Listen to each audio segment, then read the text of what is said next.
রাজশাহী থেকে আসলাম না, আলহামদুলিল্লাহ কোনো সমস্যা হয়নি, কিন্তু টিকিট তো ব্ল্যাকের টিকিট। হ্যাঁ, যা আমরা মানে রেলের লোকজনই ব্ল্যাকে আগেই ওই অনলাইনে করে রাখে, পরে আমাদের থেকে ব্ল্যাকে টিকিট সেল করে, ডাবল টিকিট, ডাবল প্রাইস, কিছু করার নাই। কত দিয়ে আসছেন, কয় টাকা টিকিট? মনে করেন 1000 টাকার যদি দাম হয় সেটা 2000 টাকা দিয়ে আসতে হয়েছে।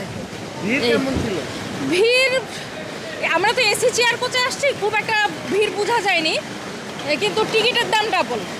আজকে আমরা তো এখনও ঈদের ছুটি অনেক বাকি আছে, আমরা একটু আগেই চলে এসেছি, আর টিকিট আমরা আগেই কেটে রেখেছিলাম যাওয়ার আগেই। বাংলাদেশের একমাত্র স্মার্ট সিটি বসুন্ধরা এখন আরো নিরাপদ, আধুনিকতায় আরো এক ধাপ এগিয়ে। খুবই মানে নিরিবিলি ভালোভাবে আসতে পেরেছি ঢাকায়, আর ট্রেনে আজকে ভিড় ছিল না।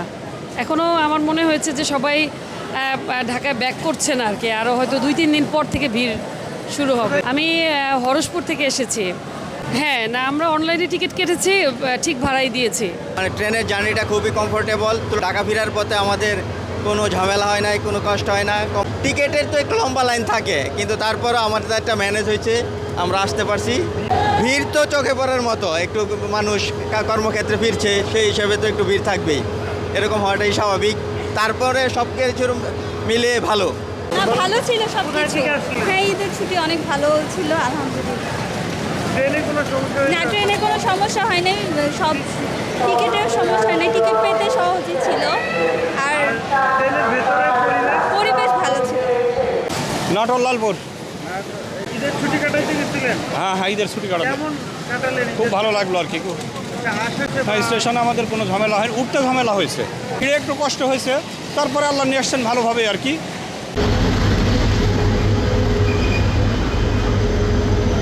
ভিড় তেমন একটা নাই, খুব একটা ভিড় নাই, স্বাভাবিকই আছে, কোনো সমস্যা হয়নি আমাদের আসতে।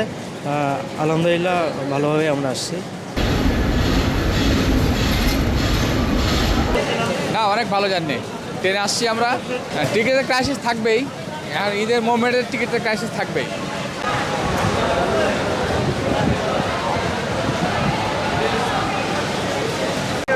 রাজশাহী থেকে আসছি, কোনো সমস্যা হয়নি, মানুষের চাপ মোটামুটি ছিল, কোনো সমস্যা হয়নি। ইনশাল্লাহ ভালোভাবে আসতে পেরেছি, যাওয়ার সময় ভালোভাবে গেছি।